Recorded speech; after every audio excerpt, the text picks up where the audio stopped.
Good morning, student. Take out your history and civic book of class 6th. Lesson number 3rd, the Mesopotamian Civilization, page number 27. Before we start this chapter, we must know the objectives of this chapter. So the objectives of this chapter are: number 1, to know about the Mesopotamian civilization. Number 2, sources of information. Number 3, main features of the Mesopotamian civilization. In main feature, we will discuss cities, society, the king and his government, religion, means of livelihood, trade and commerce, art and architecture, writing, science, other achievements, Hammurabi's code of law, decline of the Mesopotamian civilization. Student, today we will discuss these first two objectives: to know about the Mesopotamian civilization and sources of information. So let's discuss first objective: to know about the Mesopotamian civilization. Day 1. Mesopotamia is a Greek word which means the land between rivers. Here, what do you mean by Greek? Greek is the language of the people of Greece. It was located between river Tigris and Euphrates. These were the two important rivers of Mesopotamian civilization. This civilization was first civilization of the world. This civilization was started around 5000 BC. It was located in Southwest Asia. This civilization developed under the Sumerians. Sumerians were the people of Sumer. Because this civilization was started by Sumerian, that's why it is popularly known as Sumerian civilization. Now student, let's start reading. Student, you have already done the definition of civilization in your previous chapter, the Indus Valley civilization, but still I will repeat it again. Civilization means the stage or human social development or an advanced state of human society. Now let's start reading. We have studied in the earlier chapter why people in the ancient means old, times preferred to settle near rivers and how civilization developed in the fertile valleys of the rivers.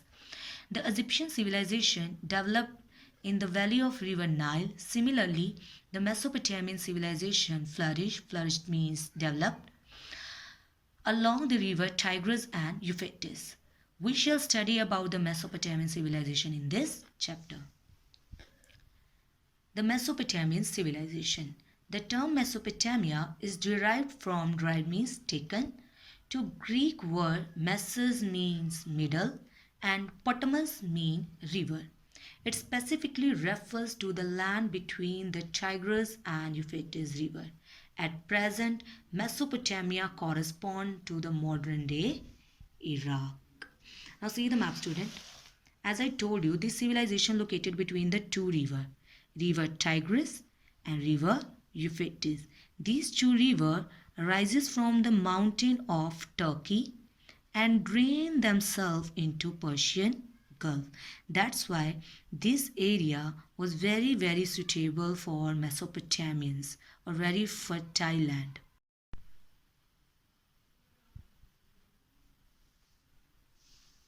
In Southwest Asia, student, that was the location of Mesopotamian civilization. The area of the most fertile land extended from Sinai to the Tigris and Euphrates rivers formed a crescent-shaped semicircle, which is usually referred to as a fertile crescent. Here crescent means half shape. This was the only land most suitable means favorable, for agriculture. Now here what do you mean by agriculture? Cultivation of land for growing crops.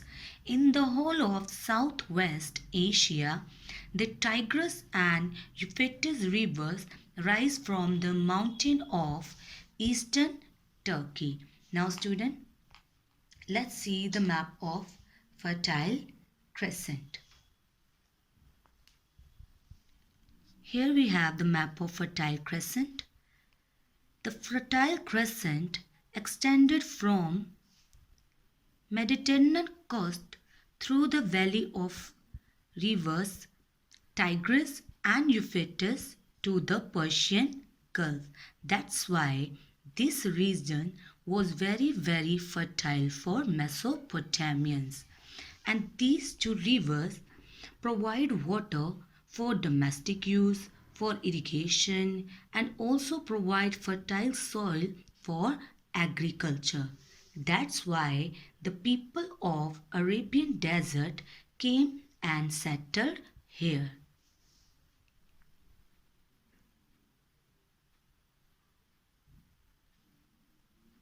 Here. By 5000 BC, that was the time period of Mesopotamians, people from adjoining means nearby, desert began to settle in the fertile land between the Tigris Euphrates River in the southern Mesopotamia. Here, what do you mean by desert? Hot and sandy area. This area came to be known as Sumer. The valley of the Tigris and Euphrates was not very well protected by boundaries and was open to invaders. Invader means attackers. Consequently means as a result. Numerous means many. Invasion took place that resulted in the rise and fall of several empires. Here what do you mean by empire? Kingdom. Now student, the people coming from the Arabian desert, they came here and settled near to Persian Gulf. The people who settled here were called Sumerian, and the land where they lived is called Sumer. After Sumerian civilization, this civilization was followed by the other empires like Babylonia, above the Babylonia Akkad, above the Akkad Assyria. Apart from Sumer, the empires also rose in Babylonia, Akkad and Assyria. But the Sumer was the earliest of the empires that came into prominence, means famous, by 3500 BC, and its inhabitants means native people, came to be known as the Sumerians, because this civilization was started by the Sumerian. That's why this civilization popularly known as Sumerian civilization. Next students, open page number 28. Do you know Mesopotamia was an ancient region mean area, of Southwest Asia in present-day Iraq, lying between the river Tigris and Euphrates. Its alluvial plains. Now here what do you mean by alluvial plains? The plains which are formed by the deposition of sediments brought by river, were the sites of the civilization of Akkad, Sumer, Babylonia and Assyria. Next, Sumerians originally lived in the Arabian desert. Now where we have Arabian desert? In Saudi Arabia, and came to the valley as nomads. Now what do you mean by nomads? The people who move one place to another in search of food, shelter, etc. and settled there. Thus the world's first civilization developed under the Sumerians. Later, it was ruled by the empires of Babylonia and Assyria. Now student, we have a next objective, sources of information. Now what do you mean by sources? Object which give us the information about past.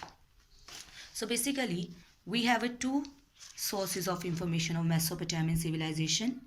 Number one, archaeological sources. Number two, literary sources. Now what do you mean by archaeological sources? The study of remains of the past, or the study of the old things. For example, coins, old building, weapons, pottery, etc. And literary sources related with the literature or written work, like books and epics. Now let's start the reading.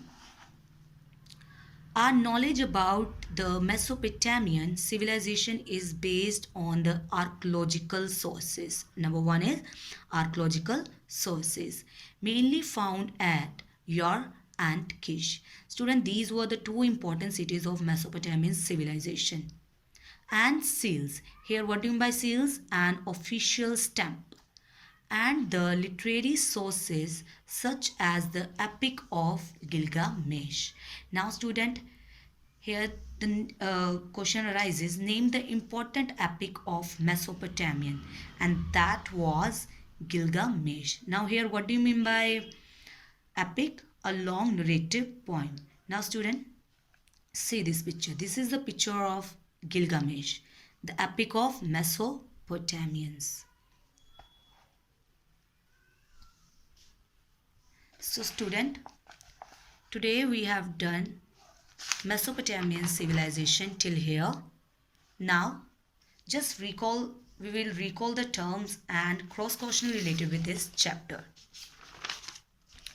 So here we have our terms for today: Mesopotamia, the land between rivers; civilization, an advanced state of human society or stage of human social development; archaeological sources, the study of all things or study of remains of the past; literary sources means literature or written work; seals, an official stamp; epic, and long narrative poem. Now question answer related with this. What is the meaning of the word Mesopotamia? Where it was located? What was the time period of the Mesopotamian civilization? Who were the Sumerians? What were the reasons that many invasions took place in Mesopotamian civilization? Name the empires which was followed after the Sumerian civilization. What were the sources of information of Mesopotamian civilization? Now student, read till here and solve back exercise related with it. Thank you.